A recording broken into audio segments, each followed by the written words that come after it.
Okay, Bismillah, read the heading, inshallah.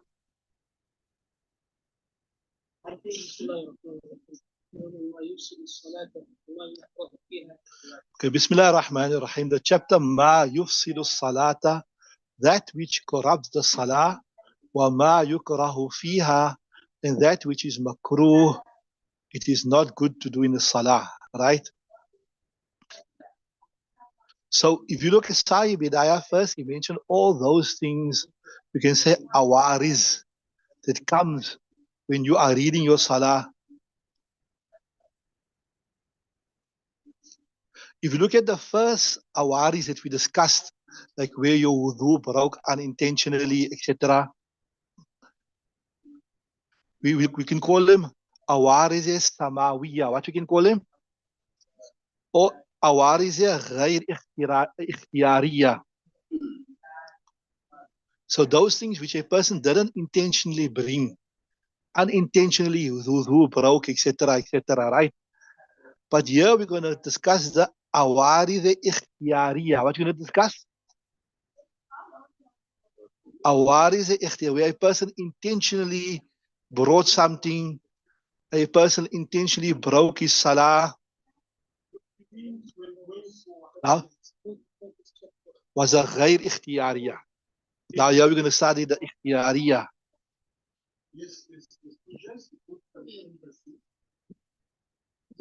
So normally the ghair ikhtiyariya ones, like you making namaz, salat, and unintentionally your wudu broke, etc., they are the more common ones. They are the more famous ones. That's why they were brought first.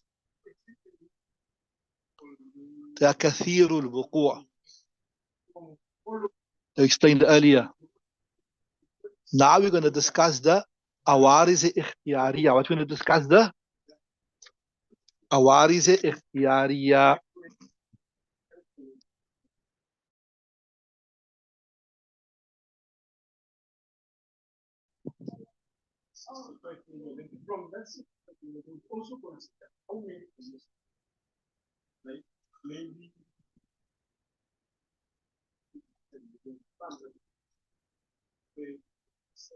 So before we look at the ibarat, I just want you to familiarize yourself with some type of terminologies here. If you could write it down, it will be good. One is you get khata'un, and one is nisyan.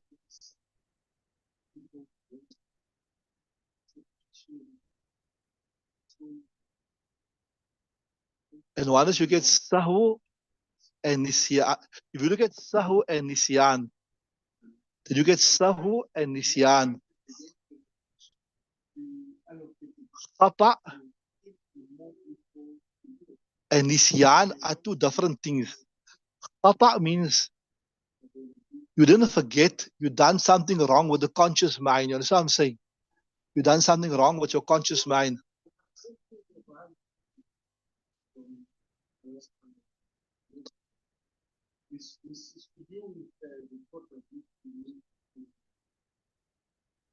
Generally, if you look in, you see sahu and nisyan means forgetful. So one is khata, is a mistake with the conscious mind, and then you look at nisyan. But I tell you, nisyan, it's used as synonyms, right? And like to forget something. So some ulama say that nisyan and sahu is the same thing. Like we say to do something forgetfully. But some ulama, they differentiate between the two.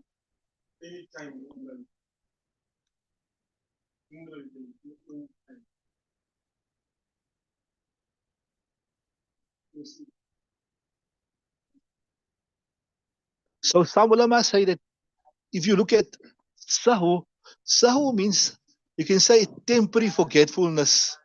It is embedded in your deeper mind.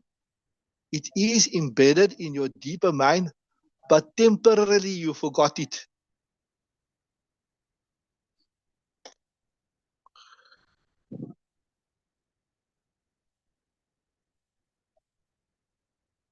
Right? You got that sahu, that it is in your subconscious mind, but briefly your conscious mind forgot, right?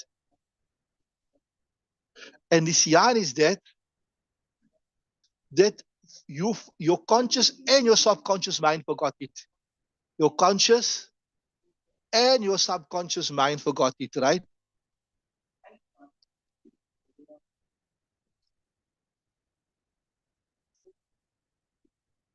And when you made the mistake, you forgot it. It was totally out of your mind.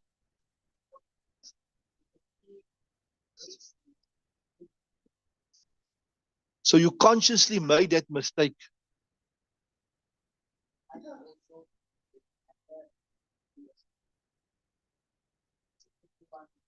And then khata is that way. Remember, now khata is that you know that this is not right.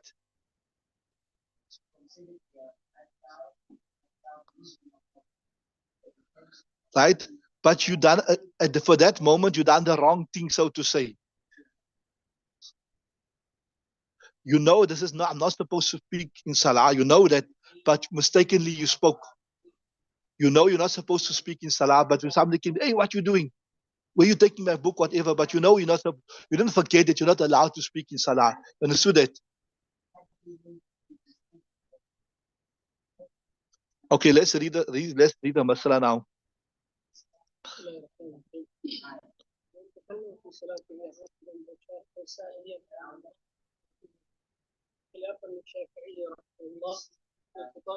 الخطأ. So see, Bismillah ar-Rahman ar-Rahim. وَمَنْ تَكَلَّمَ فِي صَلَاتِهِ. Whoever spoke in his salat, amidan, intentionally. What is intentionally? You know you're not supposed to speak in salah. And you said somebody was stealing your phone, or somebody's going for your phone. Hey, what you doing? Leave my phone, right? Amidan. Oh, sahiyan. We told you sahiyan was what? Temporarily you forgot. Remember what we told you there, right? So whether you done it intentionally, yes, you can say so, yeah. Just check here.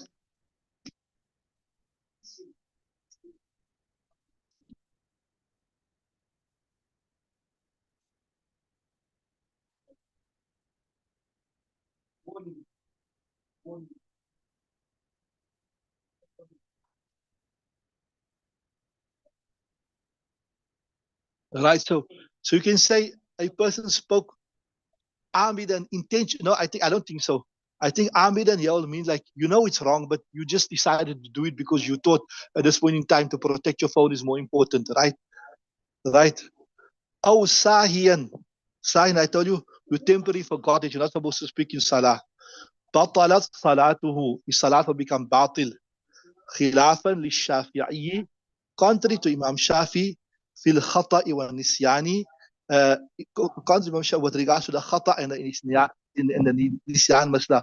Khata, I told you what was nisyan. I told you you forgot. I told you, yeah, most of the ulama say sahiyan and nisyan is the same thing, right? Although I told you sahiyan is your conscious mind forgot it temporary, but it's still in your subconscious mind, right? But the same as and khata is where you, I tell you, khata is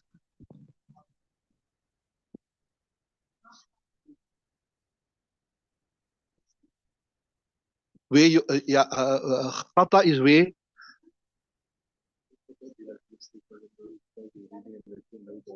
right? You had to explain it like this here. You know this is not what you're supposed to do, but you do it unintentionally.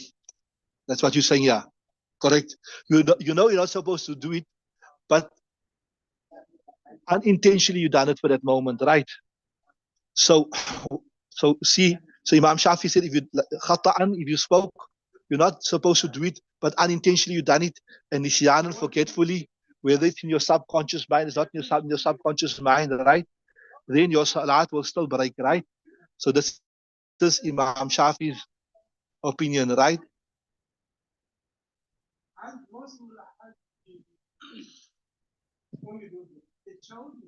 Right, carry on.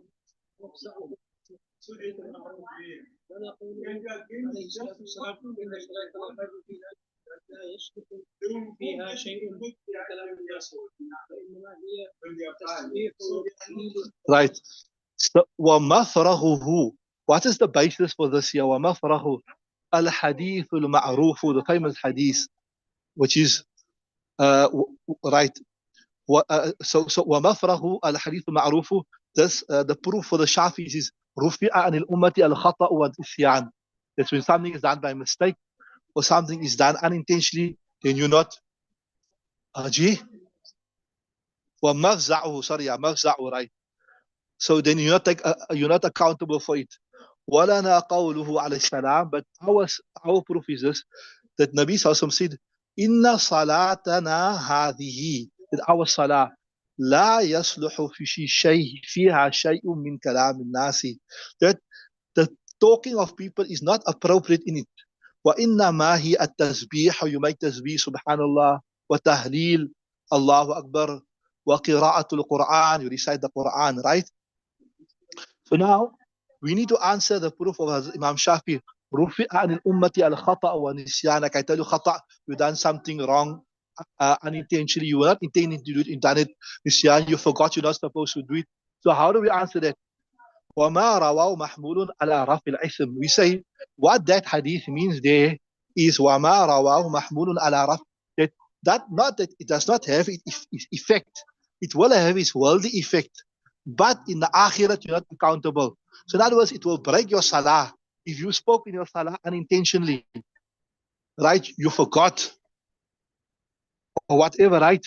So it will affect your salah, but rufi'a ithmuhu fil akhirah. The sin has been waived in the akhirah. You understood that?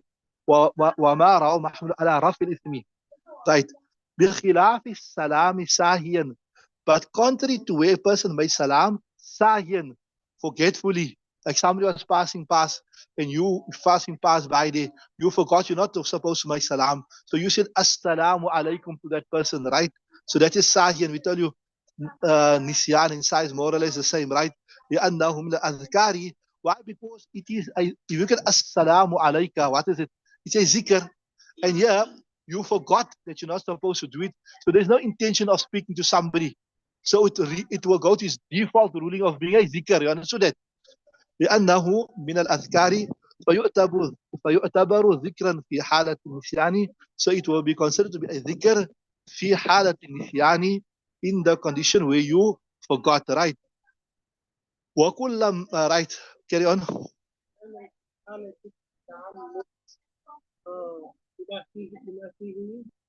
Yeah, so we said if you intentionally made salam, you were supposed to say assalamu alayka, assalamu alayka. So there's a kaf there, you're addressing a person. So that shows you, so you can't say no, this person was just making zikr, because he remembers, and there's a kaf there. So that means shows he was speaking to somebody, he was making dua for somebody, etc. Right? So وكلاما في حالة التعمد. So when a person forgot that he's in salat, then we'll say it is a zikr, because it has the meaning of zikr, and he forgot he's in salah. But when he remembered he's in salah, and he intended to make salam to this person here, we'll take it to mean kalam. We'll take it to mean kalam. Why? Because the kaf shows that he knows he's speaking. The kaf shows that he knows he's speaking to somebody. You understood that? Okay, carry on. Read the next one.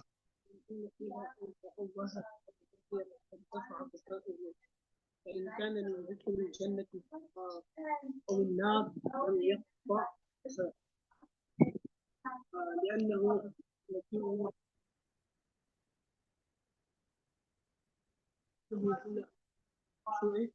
وإن كان من وجع. Okay, so the next ibadah here, they're explaining when a person, for example, you make, sometimes you don't speak, but you make sounds, ooh, e, like how you make, but in Arabic you say ta'awwaha, etc., etc., or anna ya innu, means right? So okay, fa in anna fiha, a person made anna ya unnu at-ta'nin, أو تأوه, oh, right? أو بكى, or he cried. So this refers to all the involuntary sounds, right? فارتفع بكاؤه, and his crying was loud. فإن كان من ذكر الجنة أو النار لم يقطعها. If this person was crying because of the fear of Jahannam, it was mention of Jahannam, فإن كان من ذكر الجنة أو النار, or if it was because with oh because of it, right, لم يقطعها, it will not cut the salah. لأن يدل على زيادة الخشوع, because loud. Okay, the answers will come. Just follow sister, right? لم يقطعها, it will not cut the salah. لأن يدل على زيادة الخشوع. The fact that he is saying, crying because he heard of Jannah, or he's saying ah, whatever, etc., etc. This shows he's concentrating on his salah. This shows he's not turning away from his salah, right? So we'll say it will not break the salah, right? Carry on. لأنه يدل على زيادة الخشوع, because it indicates to more concentration in salah. But if a person got hurt, for example, he said, ow, right? Or, right, وإن كان من وجع أو مصيبة, or he heard some distressing news, somebody passed away and said, إنا لله وإنا إليه راجعون, قطعها, this will cut the salah. Why? لأن فيها إظهار الجزء والتأسف, because in this he is making apparent جزعي, his جزعي, his uneasiness, والتأسف, his sadness. فكان من كلام الناس, so as though it is from the although it is from the speech of the people, right?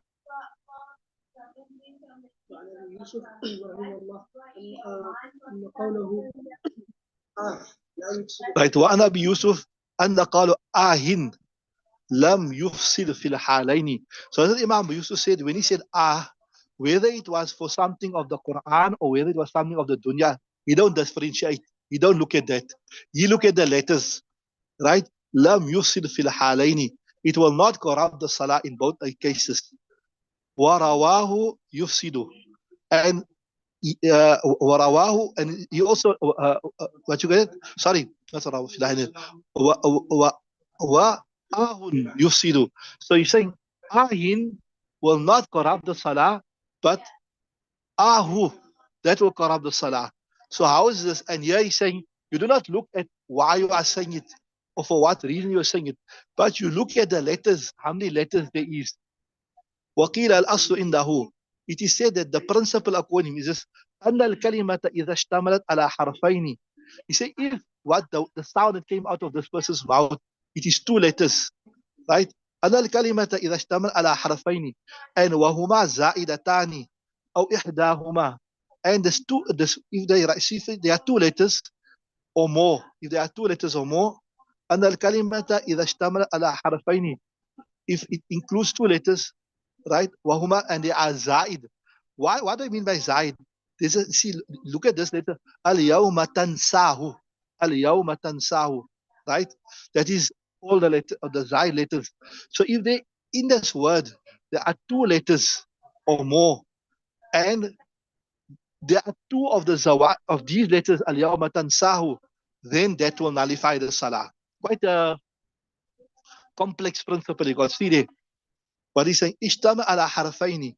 If the word he said, has two letters, wahuma za'idatani, and both of them are za'id, aw ihdahuma, or one of them are za'id, right?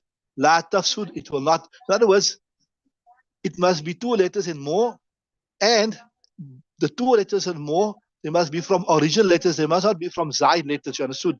Wa in kanata aslataini, if these two letters or more are from the asl letters, tafsud, it will become batil. Wa huruf zawaidi jama'uha, and the huruf zawaid, they've gathered it in the one saying al yawma tansahu, right? It means all these letters, and today tansahu, you will forget him. Wa hadha la yaqwa, but he's saying that this principle of Imam Yusuf is not a very strong principle. Why? About two letters or more, and if the two letters or more, there must be two asal letters, if it is one asal letter and two zai letters, it will not break the salah. Say, وَهَذَا لَا يَقْوَى. This principle is not strong. Why? لأن كلام الناس في مفاهيم العرف يتبع وجود الحروف في الهجاء وإفهام المعنى. I say, the main is kalam breaks salah. And what is kalam? Kalam is that which people can understand something from it, right? So لأن كلام الناس في مفاهيم العرف يتبع وجود حروف الهجاء. Doesn't matter which any of the حروف الهجاء, but so long as إفهام المعنى, people understand. ويتحقق ذلك في الحروف كلها زوائد. So this about conveying a message, it's not restricted to whether it's حروف زوائد or حروف غير زوائد. It doesn't matter. It is found in all حروف, right? So this about saying that it must be two or more letters, and from the two or more letters, it must be حروف زوائد. It's not a very sound principle. We stop there. We're going to switch over to the tafsir now, inshallah.